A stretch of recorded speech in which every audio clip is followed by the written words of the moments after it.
Hello and welcome back. जैसा कि हम सब जानते हैं, टीचर बनना बहुत ही अच्छा और रिस्पेक्टेड प्रोफेशन माना जाता है।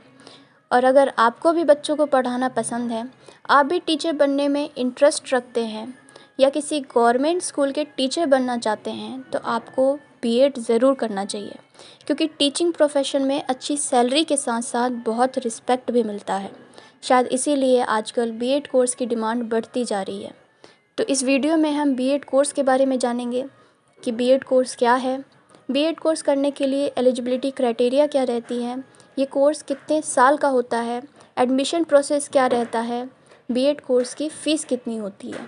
ये 5 क्वेश्चंस हम इस पूरे वीडियो में डिस्कस करने वाले हैं। इसके अलावा हम ये भी जानेंगे कि क्या 12th के बाद या पीजी यानी पोस्ट ग्रेजुएशन के बाद बीएड किया जा सकता है, क्योंकि बहुत सारे स्टूडेंट्स का ये डाउट रहता है। और अगर कर सकते हैं 12th के बाद और पीजी के बाद बीएड, तो इसकी ड्यूरेशन क्या रहती है। तो इस पूरे वीडियो में आपको बिल्कुल अपडेटेड और करेक्ट इन्फॉर्मेशन मिलने वाली है। तो चलिए पहले जान लेते हैं बीएड कोर्स क्या है। तो बीएड का फुल फॉर्म होता है बैचलर ऑफ एजुकेशन। ये एक अंडर ग्रेजुएट प्रोफेशनल डिग्री है, जिसमें आप स्टूडेंट्स को कैसे पढ़ाएं, पढ़ाने का तरीका और समझाने का ढंग सीखते हैं। बच्चों को किस तरह समझाएं और पढ़ाएं कि उन्हें समझ आए। बीएड कोर्स के दौरान आपको ये सब सिखाया जाता है।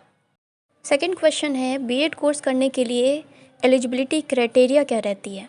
तो सबसे पहले मैं बता दूं आपको कि बीएड कोर्स अगर आप 12th के बाद भी करना चाहते हैं तो आप बिल्कुल कर सकते हैं। नो मैटर आप किस स्ट्रीम से बिलोंग करते हैं, अगर आप आर्ट्स से हैं, कॉमर्स से हैं या साइंस से हैं। अगर आप अपने 12th में एटलीस्ट 60% मार्क्स स्कोर करते हैं तो आप बीएड के एंट्रेंस एग्ज़ाम के लिए एलिजिबल हैं, आप बीएड कर सकते हैं। अगर आप ग्रेजुएशन के बाद बीएड करना चाहते हैं तो आपके एटलीस्ट 50 to 55% मार्क्स होने चाहिए किसी भी रिकग्नाइज्ड यूनिवर्सिटी से। अगर आप पोस्ट ग्रेजुएशन के बाद बीएड करना चाहते हैं तो आपके 55% होने चाहिए। अब अगर कोर्स के ड्यूरेशन की बात करें, यानी बीएड कोर्स कितने साल का होता है, तो ये डिपेंड करता है कि आप ये कोर्स कब कर रहे हैं। अगर आप 12th के बाद बीएड करते हैं तो आपका पूरा 4 साल का ये कोर्स रहेगा, और 4 साल के बाद आपको ग्रेजुएशन एंड बीएड दोनों की एक इंटीग्रेटेड डिग्री मिल जाएगी। अगर आप ग्रेजुएशन के बाद बीएड करना चाहते हैं तो इसका ड्यूरेशन पूरा 2 साल रहता है। अगर आप अपने पोस्ट ग्रेजुएशन के बाद भी बीएड करना चाहते हैं तो इसका ड्यूरेशन पूरा 1 साल रहता है। तो ये डिपेंड करता है कि आप ये कब करते हैं, इसका ड्यूरेशन भी इसी पे डिपेंड करता है।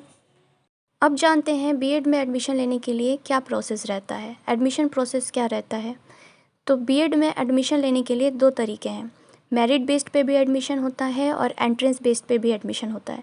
कुछ यूनिवर्सिटीज़ ऐसी हैं जो मेरिट बेस्ड पे एडमिशन लेती हैं, वहीं कुछ यूनिवर्सिटीज़ एंट्रेंस बेस्ड पे भी एडमिशन लेती हैं, जैसे ड्यू, बीएचयू यानी बनारस हिंदू यूनिवर्सिटी, इग्नू जैसे यूनिवर्सिटी हर साल बीएड एडमिशन के लिए एंट्रेंस एग्ज़ाम कंडक्ट कराती है। उन एंट्रेंस एग्ज़ाम के नाम कुछ इस तरह रहते हैं, जैसे IGNOU BEd entrance, DU BEd entrance exam, BHU BEd entrance exam, कुछ इस तरह के उनके एंट्रेंस एग्ज़ाम के नाम होते हैं। तो ये डिपेंड करता है आप किस कॉलेज से, किस यूनिवर्सिटी के कॉलेज से बीएड करना चाहते हैं, क्योंकि कुछ यूनिवर्सिटीज़ एडमिशन डायरेक्ट ले लेती हैं मेरिट बेस्ड पे, वहीं कुछ यूनिवर्सिटीज़ एंट्रेंस भी कंडक्ट कराती हैं। ओके, अब हमारा लास्ट टॉपिक रह गया है बीएड कोर्स की फ़ीस कितनी होती है। तो बीएड कोर्स की fees college to college vary करती है। जैसे गवर्नमेंट कॉलेज की फ़ीस प्राइवेट के कंपैरिजन कम होती है।